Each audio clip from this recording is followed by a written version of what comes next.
नमस्कार, नमस्कार, नमस्कार दोस्तों। मैं Nikhilesh Jain Hindi ChessBase India channel पर आप सभी का हार्दिक अभिनंदन करता हूँ। तो कल सुपरबेट रोमानिया क्लासिक शतरंज में एक बहुत ही क्लासिक मुकाबला हुआ। ये मुकाबला हुआ भारत के प्रज्ञानंदा और गुकेश के बीच। गुकेश सफ़ेद मोहरों से खेल रहे थे, प्रज्ञानंदा काले मोहरों से खेल रहे थे। दोनों के बीच पिछले कुछ सालों में जब-जब भी क्लासिकल मुकाबले हुए हैं, वो बहुत ही ज़बरदस्त मुकाबले हुए हैं और इसमें पलड़ा जो है गुकेश का भारी रहा है। गुकेश कैंडिडेट में भी जीते थे। उसके पहले गुकेश टाटा स्टील में भी जीते थे प्रज्ञानंदा से। तो हालाँकि जब भी फ़ास्ट फॉर्मेट की बात आती है तो वहाँ पे प्रज्ञानंदा का प्रदर्शन जो है वो बेहतर है। तो क्लासिकल में प्रज्ञानंदा लंबे समय से तलाश रहे थे एक अच्छी जीत को और कल लगभग उनको वो जीत मिल गई थी। लेकिन फिर क्या हुआ? फिर क्या मैजिक हुआ, क्या जादू हुआ, कैसे गेम पलट गया और देखते हैं ये पूरा मुकाबला आपको बहुत ही मज़ा आएगा, अंत तक देखिएगा। ओके, सफ़ेद मोरों से खेल रहे थे। D4 से शुरुआत हुई। D4, night F6, C4, E6, G3, D5, bishop G2 and into C4, night F3। तो यहाँ पर बोगो इंडियन जैसा हुआ। Bishop B4, BD2, A5, A3। यहाँ पर बिशप D2 जैसे कि एक्सचेंज होता है। नाइट BD2, B5 वेरिएशन खेला यहाँ पे प्रज्ञा ने। क्वीन साइड से स्पेस लेना शुरू करते हैं और आप देख सकते हो इन रिस्पेक्ट ऑफ दिस कि यहाँ पर नाइट E5 जैसी चालें जो है वो यहाँ पर काम ऐसे ज़्यादा नहीं करती हैं, बिकॉज रुक A6 वाला एक वेरिएशन है बराबर। तो वो देखने में लगता है कि डायगोनल ओपन है, बट डायरेक्टली ऐसा कुछ होता नहीं है। C into B3 यहाँ पर, तो क्वीन इंटू B3, C6 खेलते हैं प्रज्ञानंदा। D5 के स्क्वायर को स्ट्रेंथन करते हैं, बिशप को क्लोज करते हैं और यहाँ पर वाइट कैसल करता है, ब्लैक कैसल करता है। और नाउ गुकेश ने यहाँ पर जो है मूव खेला, उन्होंने खेला क्वीन B2 पर। D4 को सपोर्ट लगाया और जैसे इन्होंने नाइट BD7 खेला, रुक F7, तो C फाइल पे प्रेशर बना। नाउ आता है यहाँ पर बिशप B7। नाउ यहाँ पर आप देख सकते हो कि यहाँ पर क्वीन साइड पे 3 पॉन है, वाइट के पास एक पॉन है, लेकिन यहाँ पर सेंटर पर उसके पास एक एक्स्ट्रा पॉन है। सो बिकॉज ऑफ दैट वो C5 का जो स्क्वायर है उसके कंट्रोल पे है, E5 का स्क्वायर उसके कंट्रोल पर है। पॉन स्ट्रक्चर के मामले में अगर आप मानोगे तो आपको वाइट थोड़ा सा ठीक लगेगा, क्योंकि फिलहाल वाइट के स्ट्रक्चर में कोई वीकनेस नहीं है। ये पॉन वीक जरूर है, लेकिन इस पर किसी तरह का टारगेट नहीं हो रहा है। तो सारा गेम इस बात पे था कि कब प्रज्ञानंदा जो है इन पॉन को प्रेस करेंगे और अपनी तरफ से गेम को ओपन करेंगे। इन मैच में क्या होता है, यहाँ पर गुकेश नाइट E1 जाते हैं। आइडिया क्या है, नाइट E3 से आकर के इन दो स्क्वायर्स को और भी कंट्रोल करना। बाद में E3 करके आप ये पॉन को वैसे भी सपोर्ट कर रहे हो और बिशप भी आपने ओपन कर लिया यहाँ। अब प्रज्ञानंदा जो है इमीडिएटली E5 खेलते हैं और पोजीशन पे जो है अपोनेंट का जो पकड़ बन रहा है सेंटर पे, उसको चैलेंज करते हैं। D into E5, night into E। तो अब प्रॉब्लम सिर्फ ये बिशप रह गया, बाकी तो सारे मोहरे जो है उनके यहाँ पर खुल करके सामने आ गए।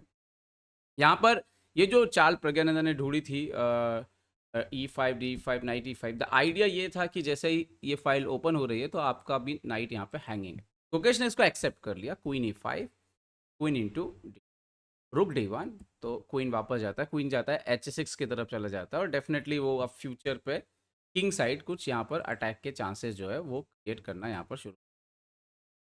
तो नाउ गुकेश खेलते हैं क्वीन C7, B7 के बिशप पर अटैक करते हैं, C6 के पॉन पर अटैक करते हैं, लेकिन यहाँ पे गुड मूव आता है रुक FB8। आप यहाँ पर इस तरह की कोई चाल जो है अगर वो खेलेंगे आप, तो देखिए नाइट G4 के बाद जो है आपके राजा के लिए सेफ करना जो है वो बहुत ही मुश्किल हो जाएगा। मान लीजिए आप किसी तरह से यहाँ पे इसको बचा भी लें, जैसे कि H4 और समथिंग, एंड उसके बाद आप देखिए कि ये जो है क्वीन इंटू C6, तो मैच जो है वो लॉस्ट हो जाता। तो इसीलिए यहाँ पर बिशप C6 वगैरह नहीं आ रहा था।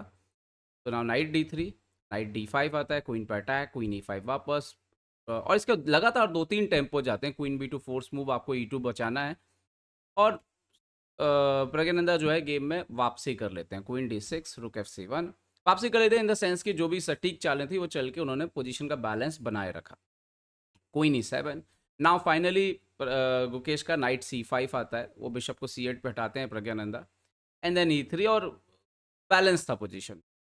ओके, देन यहाँ पर जैसे ही प्रज्ञानंदा B4 खेलते हैं, गुकेश यहाँ पर बिशप इंटू D5 मारते हैं। यहाँ पर C इंटू D5, अगर आप यहाँ पे सोचें कि पॉन मारने के बारे में, तो बिशप इंटू F7 का थ्रेड था, queen F7, then queen A3, और ये भी इक्वल है। बल्कि वाइट मतलब ठीक है वैसे इक्वल है, लेकिन वाइट को भी चांसेस रहेंगे क्योंकि ये पॉन अकेले हैं। तो सीन टू D5 और यहाँ पर इन्होंने मारा B4, क्वीन B4, और इसके बाद ऐसा लगा कि ये तो अब ड्रॉ की तरफ जा रहा है, इसमें क्या ही मतलब ज़्यादा कुछ होने वाला है, क्योंकि एक ही साइड पॉन स्ट्रक्चर है, नाइट वर्सेस बिशप आया भी तो भी वाइट का पॉन स्ट्रक्चर ठीक है, सॉलिड है। ठीक है, एक चीज़ थी कि लाइट कलर पर वीकनेस, तो प्रज्ञानंदा ने वो भी नहीं छोड़ा।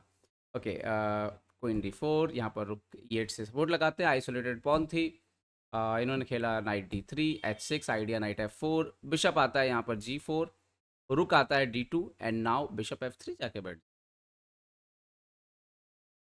गुगेश सी फाइल पे पूरा कंट्रोल करते हैं, डी वाले पॉन पे तो उनका अटैक था ही। यहाँ पर क्वीन D7 खेलते हैं प्रज्ञानंदा और बिल्कुल सिंपल चाल लगा रहे हैं कि भाई हम इधर आएंगे और आपकी मेट जो है वो लगा देंगे।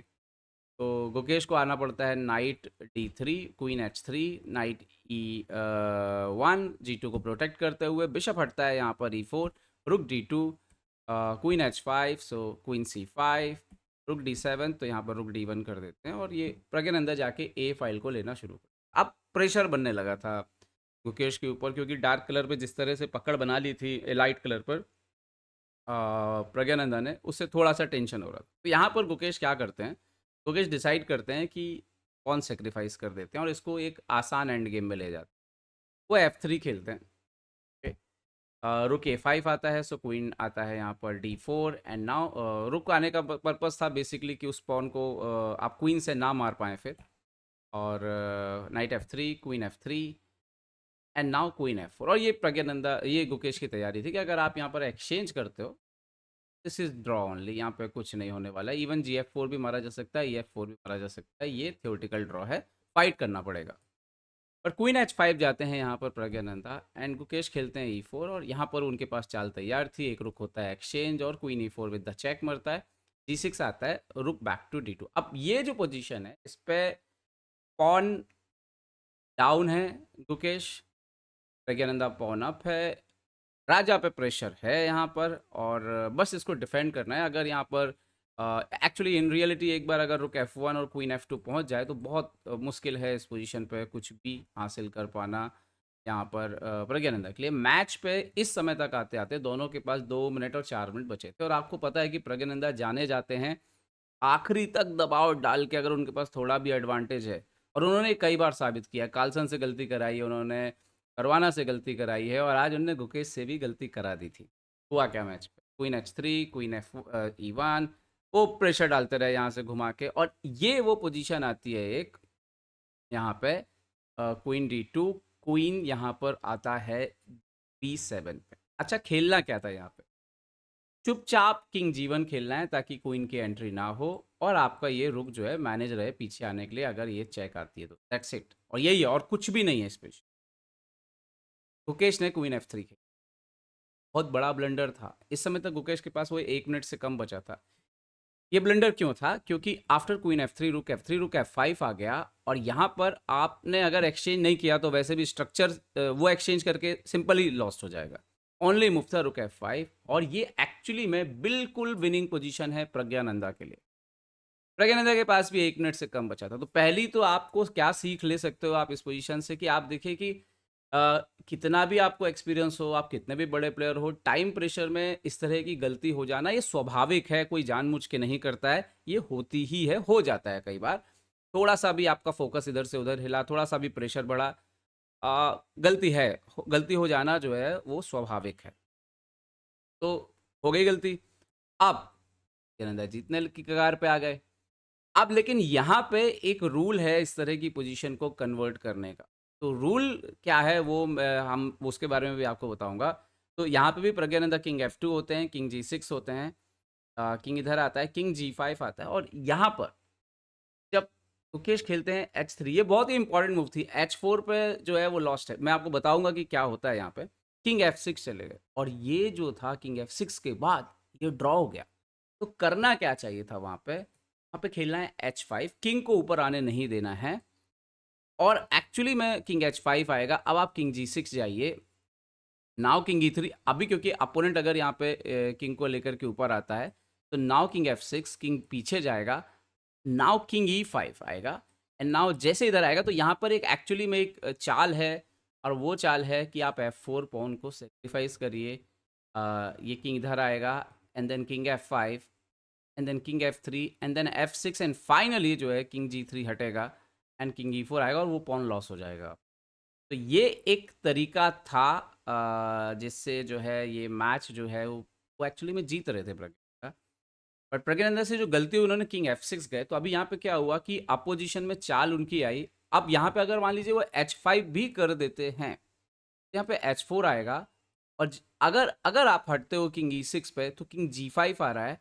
अब आप किंग E5 आ रहे हो तो किंग इंटू H5 मर रहा है and then this is not enough. मतलब F4 आप खेलोगे, GF4 किंग F4 और वाइट भी जो है किंग H6 भागता जाएगा और आप उसका पॉन भी नहीं रोक पाओगे। तो ये एक्चुअली में बहुत ही क्रिटिकल है, बल्कि इसको बहुत सावधान रहना पड़ेगा। किंग G4 ऑन H5 यहाँ पर बढ़ेगा and then for example F5 यहाँ पर किंग G6 F4, इस तरीके से जो है वो गेम आगे जाता, इनका भी क्वीन और इनका भी क्वीन।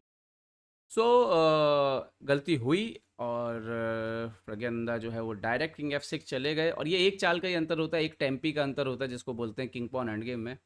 तो इसमें ये भी आपको सीखने का है कि कितने भी बड़े आप खिलाड़ी हो, किंग पॉन एंड गेम जानने के बाद भी इतनी कॉम्प्लिकेटेड है कि गलती हो जाना, कन्फ्यूज़न हो जाना ये स्वाभाविक है। कल ये 2 बार हुआ और फाइनली जो है ये मैच जो है वो यहाँ पर जीत गए गुकेश। सॉरी, मैच ड्रॉ रहा, सॉरी। गुकेश तो जीत ही नहीं रहे थे, पोजीशन प्रज्ञानंदा जीत रहे थे और मैच फाइनली ड्रॉ रहा।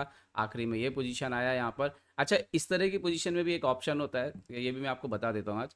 वो एक्चुअली जब आपके पास ये पॉन हो तो एक ही तरीका होता है उसमें जीतने का। जैसे अगर मैं थोड़ा सा आपको घुमा फिरा के दिखाऊं कि कैसे एक चांस बन सकता है जीतने का, तो एक्चुअली में ये दोनों पॉन इधर होने चाहिए और आपका किंग नीचे चाहिए। तो जैसे मान लीजिए कि यहाँ पे ये पोजीशन आती है, ये पोजीशन आती है और यहाँ पे किंग H3 पे मान लीजिए कि वाइट जो है वो ऊपर की तरफ चला जाए कि मैं भी एक पॉन मार लूंगा, तो वो फोर्स होता है। अगर फोर्स ऐसा सिनेरियो बन जाए तो ही जो है ब्लैक जीतता है, क्योंकि ब्लैक यहाँ पे आके वेट कर सकता है। अब आप इवन जिस भी पॉन को मारेंगे उस समय ये पॉन मारा जाएगा और दूसरा पॉन जो है वो निकल जाएगा।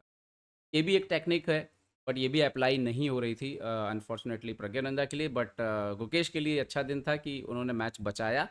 और एक्चुअली मैं मैच ड्रॉ की तरफ जा रहा था बट उनसे ब्लंडर हुआ और मैच प्रज्ञानंदा जीतने लग गए। बट मैच एंड जो है वो कुछ इस तरीके से हुआ, दोनों के पास सिर्फ राजा बच गए थे 81 चाल में। तो प्रज्ञानंदा वर्सेस गुकेश, इस मैच में बहुत कुछ हुआ। ओपनिंग तो मैं तो दोनों खिलाड़ी संतुलित ही रहे, कुछ खास ओपनिंग में नहीं था। बेसिकली अगर हम बोलें तो दोनों ने अपनी तरफ से कोशिश की, लगातार एक्सचेंजेस होते रहे और ओपनिंग में कुछ खास नहीं था। और खास तौर पे मेरे ख्याल से ये पोजीशन आने के बाद तो बिल्कुल लग रहा था कि वाइट नहीं हार सकता। लेकिन प्रज्ञानंदा चांसेस क्रिएट करने के लिए जाने जाते हैं, उन्होंने चांसेस क्रिएट किए और गुकेश का जो डिफेंसिव मैकेनिज्म था F3 सेक्रीफाइस करना, उसको जो है उसके बाद ही ये जो गलती हुई। और सबसे बड़ी गलती थी कि वो क्वीन F3 जो है वो जो मूव चला गया, यहाँ पे किंग G1 खेलना था। और ये जो गलती हुई, ये एंड गेम भी मुझे लगता है आप लोग को स्टडी कर लेना चाहिए और काम आएगा। तो आप कितने भी बड़े प्लेयर हो, आपको स्टडी एंड गेम लगातार करना पड़ेगा, लगातार नज़र रखनी पड़ेगी। पॉन एंड गेम कॉम्प्लिकेटेड हैं और किसी से भी गलती हो सकती है। उम्मीद करता हूँ ये वीडियो आपको पसंद आया होगा। पसंद आया तो लाइक शेयर और सब्सक्राइब करना ना भूलें। देखते रहिए ChessBase India. ChessBase India के लिए मैं निखिलेश जैन। जय हिंद दोस्तों।